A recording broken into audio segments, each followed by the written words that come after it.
Olá, meu nome é Sebastião Ernesto, eu sou médico anestesiologista e vou continuar falando aqui sobre anestesia materno-fetal para cirurgia fetal intraútero. Esse início de apresentação fala sobre um trabalho publicado por Old em 2021, onde ele divulga uma avaliação, um levantamento feito no ano de 2018, durante todo o ano, nos diversos centros preocupados ou referências para cirurgia fetal, centros dedicados a esse tipo de procedimento, espalhados em diversos estados norte-americanos e diversas províncias canadenses. Então, é um consórcio de instituições que trabalha de maneira meio conjunta em relação ao levantamento de informações. E como há um número muito pequeno, uma incidência, uma prevalência muito baixa desse tipo de patologia, esse tipo de procedimento, há uma necessidade muito grande de trabalho em conjunto para levantamento de evidência ou para a construção de alguma evidência relacionada a esses procedimentos, a forma de melhor conduzi-los, e assim esse consórcio começa a se preocupar com esse estudo conjunto. Então, aqui estão os vários centros especializados nesse tipo de procedimento, e esse levantamento feito por Ult mostra uma interação entre diversos aspectos. Nesse ano de 2018, por exemplo, foram levantados 33 casos nesses diversos centros de cirurgia minimamente invasiva. E ele mostra aqui que os resultados são bastante interessantes. O maior número de procedimentos realizados para procedimento minimamente invasivo foram a fotocoagulação a laser para tratamento daquela síndrome de transfusão intergêmeos, que leva muitas vezes a uma sobrecarga de volume num dos fetos e o outro gêmeo uma diminuição da volemia, com prejuízo tanto de um quanto de outro. Então, esse foi o procedimento mais realizado nesses 33 casos levantados nos diversos centros, seguido pela fetoscopia para a liberação de banda amniótica, aquela banda que eu comentei no primeiro vídeo, que muitas vezes estrangula uma determinada extremidade, um membro, e faz com que haja interrupção do suprimento sanguíneo para aquele membro. Então, quando isso é detectado precocemente intraútero através de ultrassonografia, pode ser feita a resolução do caso com procedimento minimamente invasivo. E lembrando que o procedimento minimamente invasivo é aquele procedimento que pode ser realizado através de uma fetoscopia, com insuflação de dióxido de carbono no interior do saco amniótico, ou através de punção transcutânea, percutânea, para a realização de diversos procedimentos. Os demais procedimentos realizados em menor número foram, então, a oclusão endoluminal da traqueia do feto, para que ele evitasse uma grande compressão pulmonar pelas vísceras herniadas na hérnia diafragmática congênita. Então, essa terapia realizada de maneira bastante mais simples do que as demais, embora sejam situações bastante complexas em relação ao feto, mas são procedimentos minimamente invasivos. A possibilidade do reparo de mielo meningocele com fetoscopia e a ablação posterior de válvulas ureterais para liberação de obstrução urinária baixa. Então, foram esses os procedimentos mais realizados nessas 33 apresentações, 33 casos levantados durante o ano de 2018 naquelas diversas instituições. A anestesia mais realizada foi a anestesia local, apenas, ou anestesia local associada à sedação materna. Então, essas foram as várias os vários procedimentos anestésicos realizados. Houve grande também utilização de anestesia do neuroeixo com ou sem sedação materna. Mas aqui a anestesia geral, ela foi utilizada em cerca de 13%, em 13 dos casos desses 33. Obviamente, se a gente somar aqui, vai dar mais de 33, porque foi associado mais de uma técnica em alguns casos. Então, as drogas mais utilizadas para sedação materna estão relacionadas aqui, midazolam, fentanil, propofol, remifentanil, dexmedetomidina, há alguns casos sem sedação e a difenidramina também utilizada em um caso. Então, aqui um apanhado geral do que foi feito em relação a esses procedimentos minimamente invasivos, que, como visto aqui, podem ser realizados, na maioria das vezes, apenas com anestesia local ou anestesia regional, mas, em alguns casos, houve a associação de anestesia geral, eventualmente por causa de um protocolo, de uma preferência institucional, mas, muitas vezes, a necessidade também de manutenção do relaxamento uterino quando há desencadeamento da contração pelo estímulo provocado pelo procedimento. Seguindo aqui, então, as cirurgias abertas que foram realizadas em 20 casos apresentados naqueles diversos estabelecimentos, onde houve a utilização de anestesia geral inalatória em praticamente todos. 12 casos receberam o sevoflurano, 8 casos receberam o desflurano. Obviamente, hoje não haveria mais a possibilidade de usar nem o desflurano nem o isoflurano, já que o isoflurano praticamente a gente não encontra mais no mercado. Nenhum hospital, pelo menos nos nossos centros, tem utilizado o isoflurano, e o desflurano praticamente parou de ser produzido devido ao dano ambiental que ele causava. Mas o sevoflurano, perdão, de extrema importância na cirurgia aberta, que, como a gente viu, necessita da intervenção cirúrgica na gestante, com a incisão de frenechio, aquela incisão suprapúbica de cerca de 7 centímetros horizontal para a exposição do útero, e a exposição fetal através da incisão uterina, que é feita eventualmente com a avaliação ultrassonográfica da localização da placenta para que não haja lesão dessa.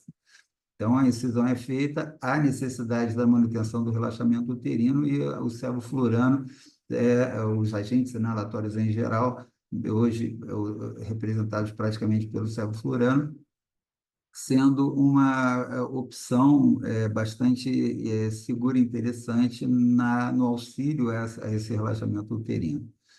Alguns casos receberam o propofol ou o remifentanil em infusão, cerca de, aqui ele põe 8,5, é difícil, 8,5 casos, né? Mas, enfim, alguns casos receberam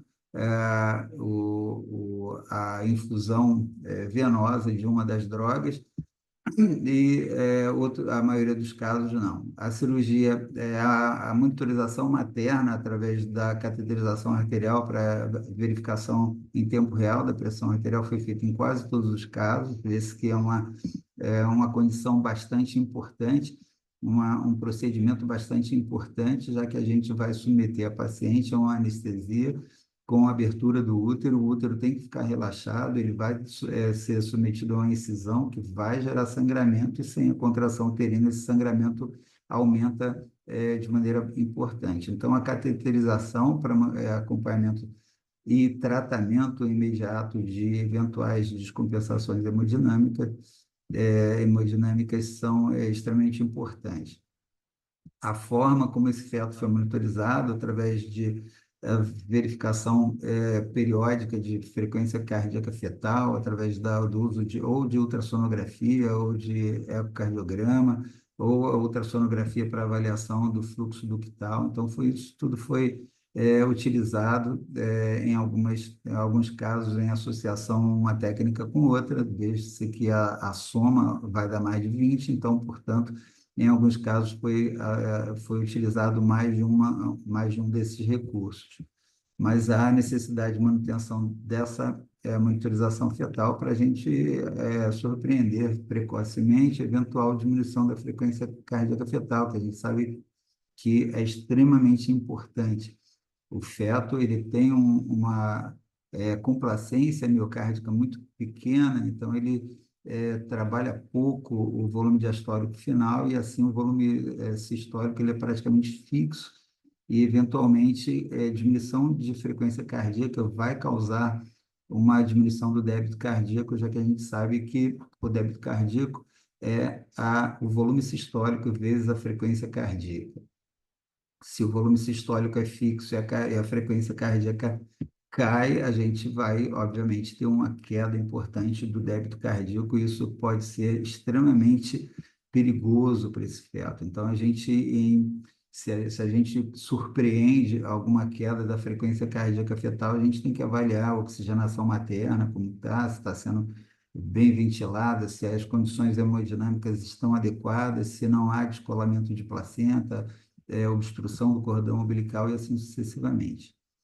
Então, esses foram os recursos opcionais utilizados nesses 20 casos de cirurgia aberta intrafetal, intrauterino, perdão, nesse ano de 2018.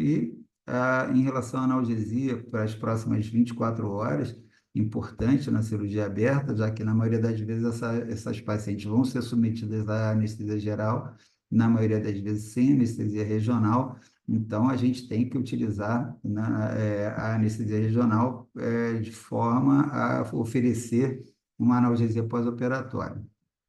A analgesia através do catéter peridural foi utilizada em todas as pacientes e muitas vezes foi associado a uma outra técnica, que seja o bloqueio do quadrado lombar, TAP block e outras técnicas, inclusive a utilização de opioide oral. Em relação ao controle da contração uterina no pós-operatório, então foi avaliado, foi mantido o sulfato de magnésio em quase todos os pacientes, e o período mais extenso utilizado foi de 48 horas em 6 casos, mas a maior frequência foi até 23 horas, que foi utilizado em 10 casos desses 20 de cirurgia aberta no ano de 2018. Então, sulfato de magnésio sendo utilizado no pós-operatório como auxílio na manutenção do relaxamento uterino, já que essa criança não pode nascer ainda, porque normalmente esses procedimentos são realizados na 27ª, 28ª semana de gestação, e seria um risco muito grande entrar em trabalho de parto, até pelo risco de descolamento de placenta, entre outros. Então, manter o sulfato de magnésio ajuda no auxílio do relaxamento uterino, e até uma substância que já se conhece o seu efeito neurológico protetor, que vai exercer sobre o feto.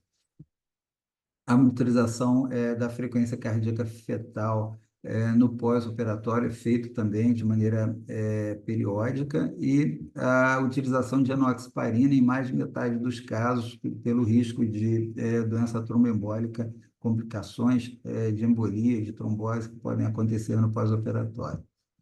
As cirurgias realizadas no terceiro trimestre, aquelas que são realizadas em geral na 35ª, 36ª semana, com o intuito de estabelecer uma via aérea, na maioria das vezes, nessas crianças, por obstrução interna ou externa, de vias aéreas superiores, o diagnóstico intrauterino de grandes tumores, muitas vezes, exigem também a manutenção de uma circulação placentária enquanto se acessa essa via aérea para dar proteção a essa criança.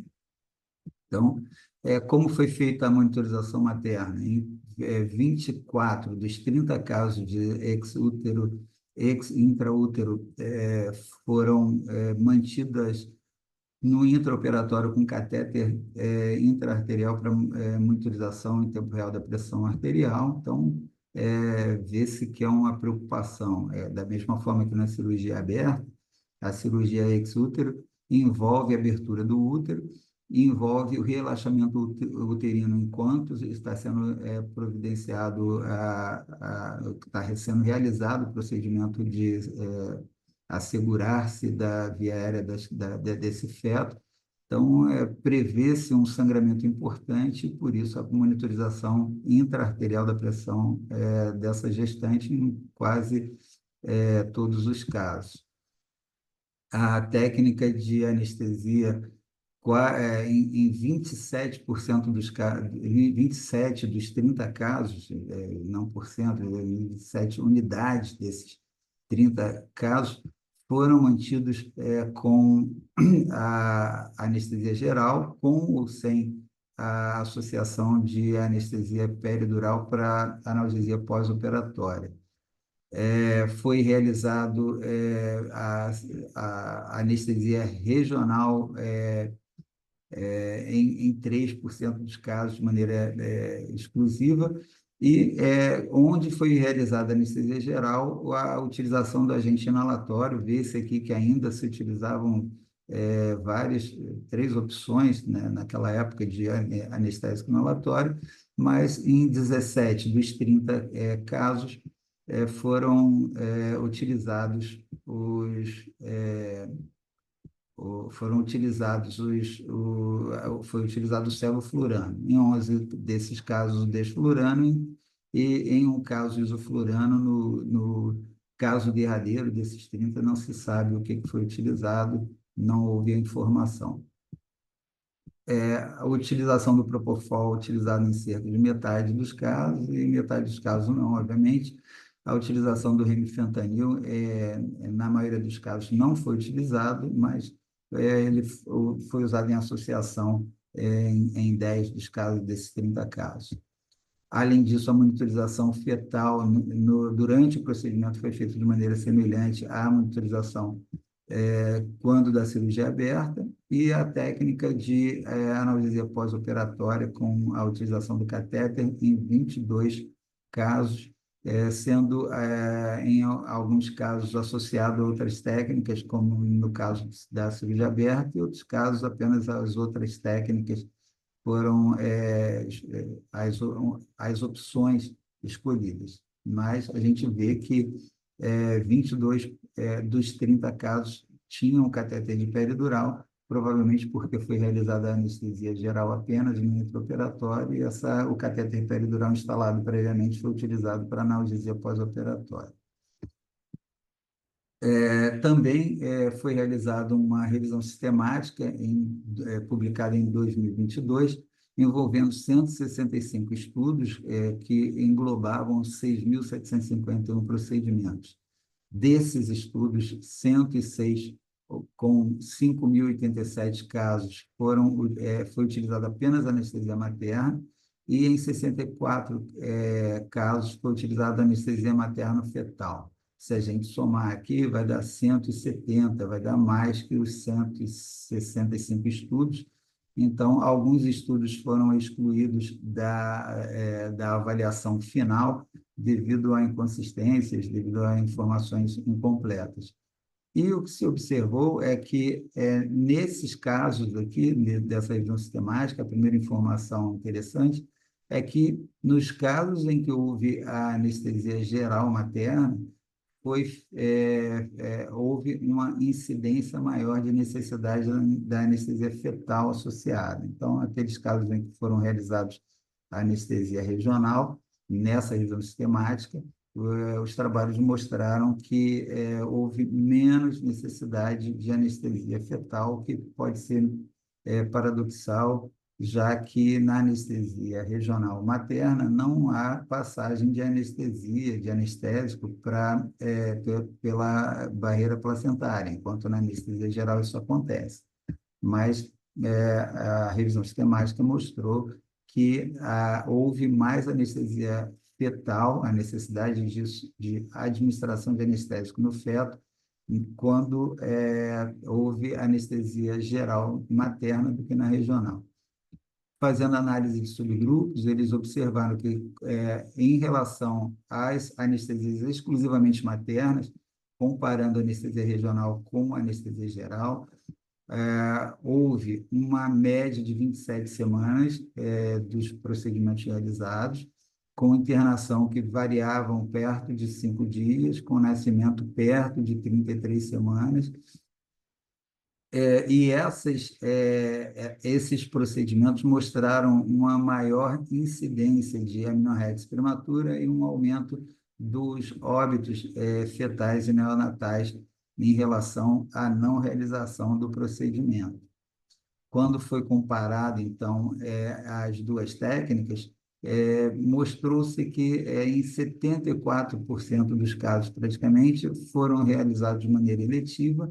Eles tiveram características semelhantes, tanto as gestantes quanto as características fetais, e os desfechos foram semelhantes. Então, não houve diferença nos desfechos relacionados a tempo de internação da gestante, aquelas complicações mencionadas, óbito fetal, neonatal, amenorreia prematura, a incidência foi igual nos dois grupos. Então, a princípio, não haveria, né, nos procedimentos realizados com anestesia materna exclusiva, a diferença de resultados entre anestesia regional e anestesia geral nos desfechos estudados aqui. Obviamente, não está feito ali o estudo de subgrupos relacionados a tipo de cirurgia realizado, não é um levantamento bruto de tudo o que foi feito. Aqui na anestesia materno-fetal, ou seja, o feto também recebeu agentes anestésicos com o objetivo ou de imobilização, a criança que está mexendo atrapalha o procedimento, ou muitas vezes como opção da instituição ou da equipe de evitar estímulo doloroso na criança, uma questão que ainda engloba bastante controvérsia, mas na situação de anestesia materno-fetal, os estudos levantados por Dutti em 2022 mostraram que houve uma idade gestacional perto de 28 semanas, um tempo de internação perto de 4 dias, um nascimento perto de 35 semanas, mas aqui também, na anestesia materno-fetal, houve aumento da incidência, tanto de amenorreia prematura quanto de óbito fetal, observando, porém, que, se a gente lembrar, os valores de amenorreia prematura, aqui na anestesia materno-fetal, vamos recuperar aqui, houve uma menor incidência de amenorreia prematura e de óbito fetal naquelas anestesias realizadas, tanto no feto quanto na mãe. Isso é observado de uma maneira global, obviamente, sem fazer, não foi feito o estudo de subgrupo para saber que tipo de procedimento que foi realizado ali. E também não foi feita a análise estatística para ver se esses valores foram estatisticamente significativos na comparação entre a anestesia materna e a anestesia fetal de uma maneira bruta, mas a gente vai ver informação sobre isso mais interessante mais para frente. E na anestesia materno-fetal, comparando quando a mãe recebeu ou anestesia regional ou anestesia geral, a gente vai ver também que os procedimentos foram eletivos, as características foram semelhantes, houve maior utilização de maior tempo de internação quando da anestesia geral, comparando com a anestesia regional materna. Agora, falando especificamente sobre algumas patologias, no tratamento da síndrome de transfusão entre gêmeos, foram levantados 29 estudos. Desses 29, foi anestesia materno-fetal, mas ele foi excluído por inadequação em relação aos critérios de inclusão e exclusão. E os 28 casos remanescentes foram apenas de anestesia materna, tá? Então, nesses casos de transfusão entre gêmeos, a gente lembra que são procedimentos que são realizados com cirurgia minimamente invasiva, em geral, com punção percutânea. Comparando a anestesia materna, se foi geral ou regional, houve semelhança estatística nos desfechos de tempo de internação, óbito fetal, amenorrex prematura, e assim não há diferença entre as técnicas.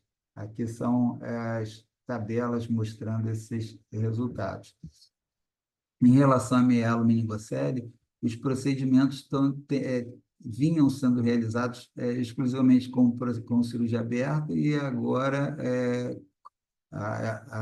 a partir de alguns anos, começou-se a tentar também a fetoscopia, que mostrou alguns resultados satisfatórios, tanto no tempo de internação, quanto no tempo quanto em relação à estatística de amenorrex prematura, óbito fetal, e também na efetividade do procedimento, mas nem sempre é possível realizar sob fetoscopia. Alguns casos ainda continuam sendo realizados necessariamente por cirurgia aberta. E aí foi feita a avaliação, a comparação entre a utilização de anestesia materna, e aqui eles não compararam, não encontraram trabalhos comparando a anestesia regional, apenas a anestesia geral materna com anestesia materna fetal. Foram levantados 35 estudos com 1.982 procedimentos que mostraram semelhança estatística. Então, esses são os procedimentos. Aqui, a tabela mostrando os procedimentos abertos, não tem diferença no cômputo geral, na avaliação bruta dos procedimentos realizados por cirurgia aberta ou por cirurgia por fetoscopia, nesses procedimentos de mielomeningocele. Em relação à hérnia diafragmática, que é feita, onde o feto é submetido à oclusão traqueal com balão endoluminal, feito por fetoscopia, foram levantados 508 casos, e desses 508 casos foram feitos 58 foram anestesia materna. Então, comparando aqui a anestesia materna com a anestesia materno-fetal, em relação à idade gestacional do procedimento, a anestesia materna foi realizada com 26 semanas em média, com os casos com anestesia materno-fetal 27 semanas. E a idade gestacional ao nascimento, anestesia materna 32, quase 33 semanas, enquanto os realizados com anestesia materna fetal 34 semanas, o que pode ser um benefício, já que a gente vai ter mais 2 semanas de maturação pulmonar, etc., nessas crianças. Em relação aos procedimentos ex-útero, então, foi comparado a anestesia materna, aqui também ele só comparou, os trabalhos levantados só comparavam a anestesia geral, não incluíam anestesia regional. Então, anestesia materna geral com anestesia materna fetal. Foram levantados 41 estudos, com 129 pacientes, e mostrou resultados estatisticamente semelhantes na submissão dessas abordagens de procedimento ex-útero, tanto com anestesia materna ou com anestesia materno-fetal. Agora, quando se comparou apenas procedimento fetal invasivo, aqueles procedimentos de maior invasividade, foram levantados 81 estudos com 2.112 casos, e desses 827 foram com anestesia materna e 1.285 anestesia materno-fetal. Aqui, uma surpresa, o resultado foge um pouco daquela análise bruta dos casos, onde a amenorrex prematura foi mais frequente nos casos que receberam anestesia materno-fetal. O óbito fetal também foi mais frequente nas anestesias materno-fetais, quando comparado com a anestesia apenas materna, E a efetividade do procedimento foi maior também nas anestesias, nos casos submetidos à anestesia materna, quando comparado com a anestesia materno-fetal. Então, são resultados um pouco controversos em relação a tudo que se comentou em relação às outras comparações, mas ainda há necessidade de estudos mais volumosos, com a amostra aumentada, e ainda há muita coisa para ser levantada, muita evidência ainda a ser construída. Outra coisa que atrapalha um pouco a geração de evidência numa revisão sistemática como essa foi a variabilidade de conduta em relação à anestesia fetal. Então, a gente vê 48 estudos com 1.500 pacientes receberam fentanil, mas olha a dose, variou de 0,2 microgramas por quilo até 20 microgramas por quilo. 20 mil microgramas por quilo, ou seja, 20 miligramas por quilo. É muita diferença, são valores que beiram ao absurdo. A atropina foi utilizada de 0,2 microgramas por quilo a 200 microgramas por quilo. O vecurônio foi utilizado em doses também bastante díspares, assim como o pancurônio, que foi uma alternativa ao vecurônio em alguns estudos. Então, essa variabilidade vai fatalmente levar a uma maior dificuldade de uniformidade de desfecho, uniformidade de resultados, e isso compromete bastante o resultado de uma revisão sistemática com meta-análise, se essa fosse realizada.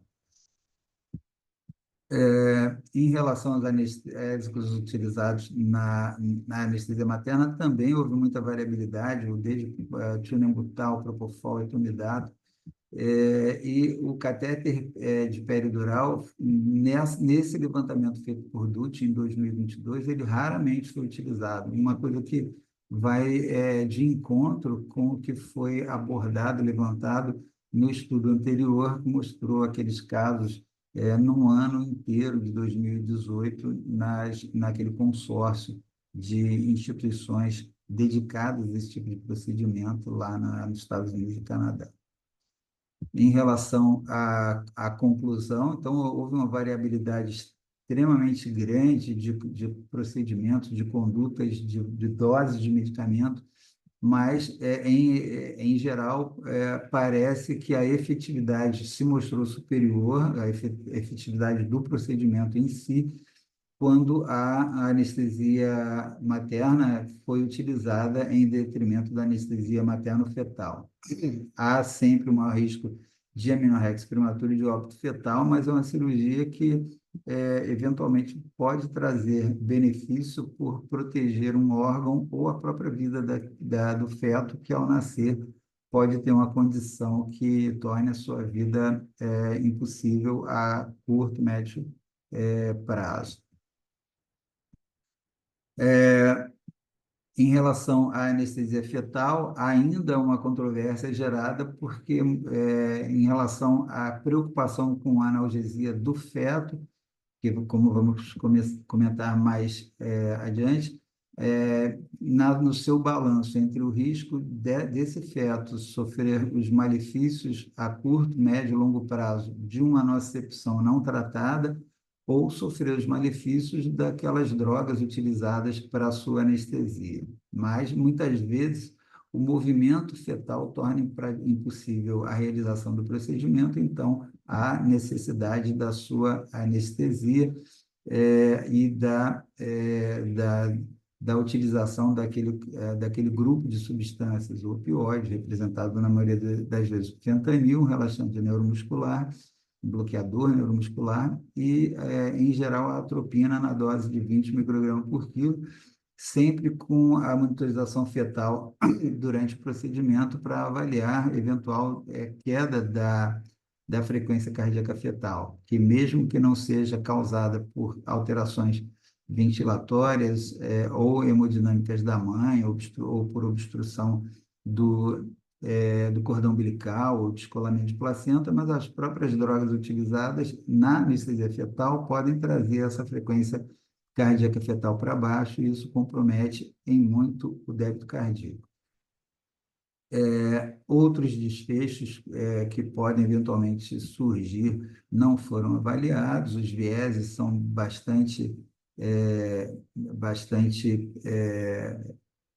presentes ali, as possibilidades, como foi comentado, e a preocupação com a alteração neurocognitiva da mãe, como disse, na preocupação entre risco dos anestésicos e o risco da dor nessa criança.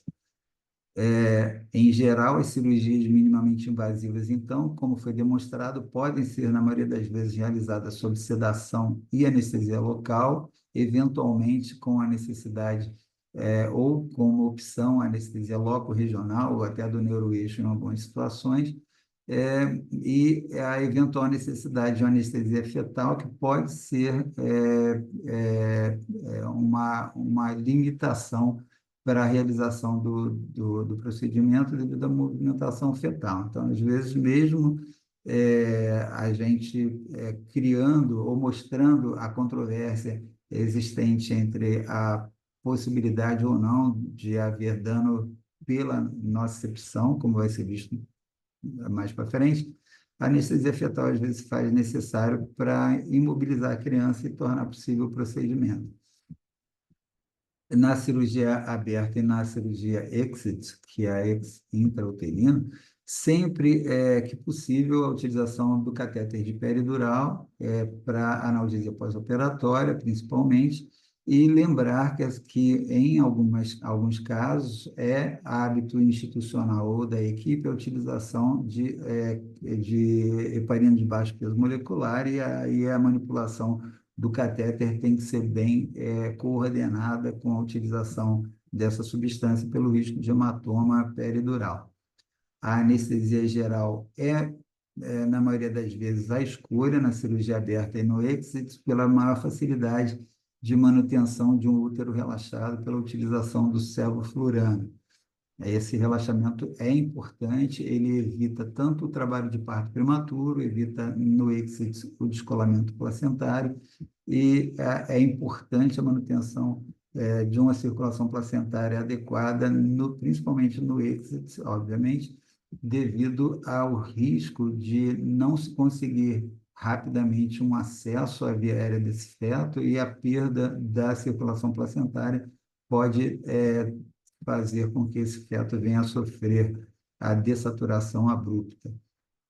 A punção arterial na gestante, nesses dois procedimentos, é uma escolha bastante considerada devido ao risco de sangramento dessa gestante. E, por isso, nesses dois procedimentos, é importante um acesso venoso calibroso, de preferência 2 acessos.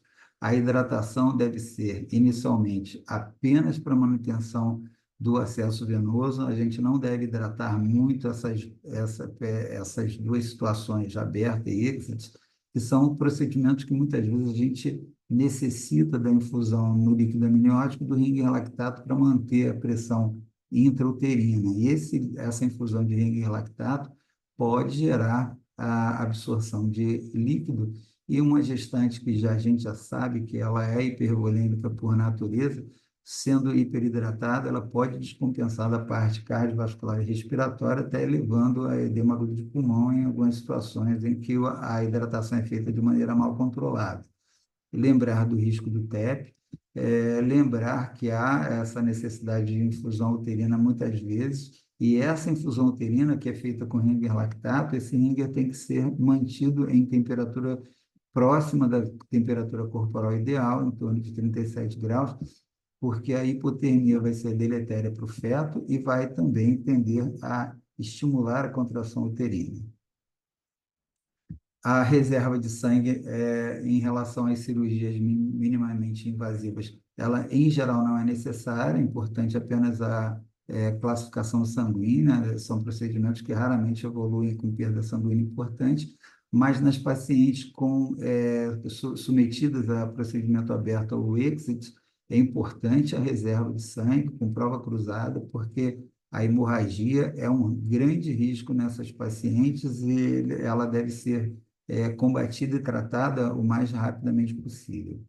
Em relação ao feto, se há alguma indicação ou suspeita de hemorragia fetal, se o feto está anemiado, se o procedimento a ser realizado, inclusive, é a transfusão fetal por anemia, o sangue é destinado a esse feto deve ser sempre o zero ou O negativo, como a maioria fala, é um sangue leucorreduzido, ele tem que ser irradiado e tem que ser citomegalovírus negativo. Esse sangue ele tem que ser o menos potencialmente nocivo possível para esse feto. Então, esses cuidados aqui, reserva de sangue para o feto, O negativo, leucorreduzido, irradiado e citomegalovírus negativo. Em relação à controvérsia mencionada sobre a nocecepção fetal, a gente sabe que a nocecepção é extremamente importante em todos os seres vivos. A dor pode causar alterações importantes, e mesmo que no feto ainda não haja a interação tálamo-cortical, ainda essa interação ela só começa a ser produzida a partir da 24ª semana.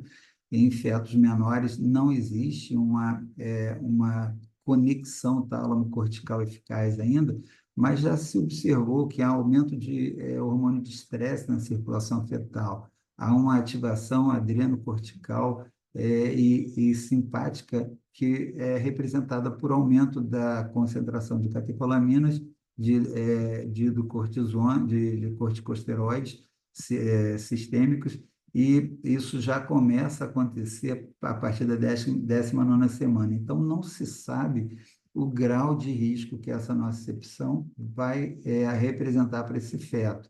Então, existe na nocecepção o reflexo de retirada, que já começa a acontecer precocemente, mas aquele componente afetivo ele só vai começar a surgir a partir da 24ª semana.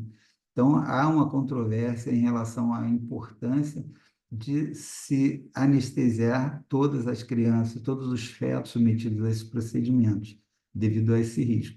Mas, no caso da necessidade de mobilidade da criança, não tem jeito. Aí a gente vai ter que administrar aquelas drogas, e elas são administradas ou pelo cordão umbilical ou através de injeção intramuscular fetal.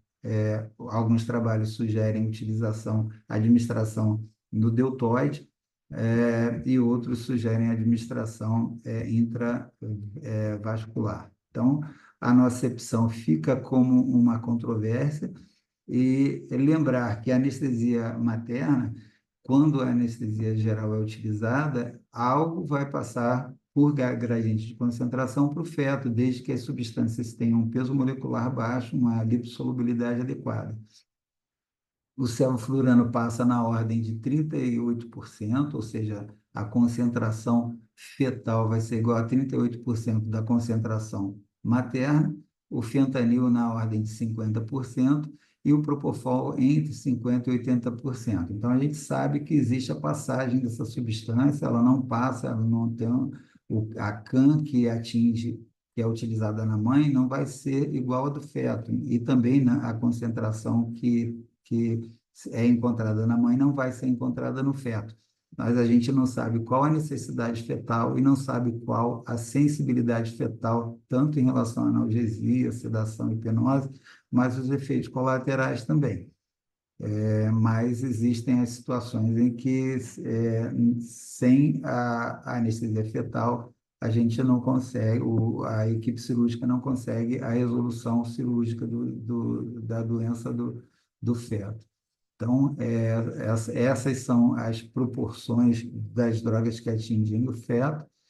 E lembrar, é importante manter na mãe uma boa ventilação com uma boa FO2, que mantenha uma saturação materna eficaz, manter as condições hemodinâmicas e trabalhar o relaxamento uterino. A gente sabe que tudo que se faz praticamente para o relaxamento uterino, ou seja, indica-se o sevoflurano na dose de 2 a 3 can, orienta-se a utilização, muitas vezes, de associação de nitratos, orienta-se a utilização de nifedipina previamente à realização do procedimento. São todas condutas que vão levar à diminuição da pressão materna, e isso tem que ser monitorizado de maneira adequada, principalmente naqueles procedimentos em que há abertura uterina e há perda sanguínea importante. Então, tem que ser monitorizado, e muitas vezes há necessidade da associação de um vasoconstritor, a fenilefrina, a metaraminol, a noradrenalina, o que for mais o que conseguir estabilizar melhor a condição hemodinâmica materna, e, em caso de perda sanguínea importante, a reposição de maneira eficaz e pronta. Avaliar sempre a possibilidade de descolamento de placenta em situações em que há queda da pressão arterial da gestante ou diminuição da frequência cardíaca fetal. Em relação aos cuidados pós-placenta, o que se observa é a possibilidade de compressão do cordão, seja pelo feto, pelo polo cefálico, seja pela dobradura. A atenção para o volume uterino, ele tem que ser mantido às custas de infusão de ringue lactato, preferencialmente aquecido à temperatura corporal adequada, e avaliar a hemodinâmica materna, se não há perda sanguínea também fetal, por descolamento de placenta, por alguma lesão no cordão umbilical, ou outra causa qualquer. Sempre se preocupar em corrigir a bradicardia fetal de maneira bastante rápida, pelos motivos já expostos. Então, concluímos aqui. Essas foram algumas das fontes utilizadas na confecção dessa apresentação. Espero que tenham gostado do conteúdo, e muito obrigado pela companhia.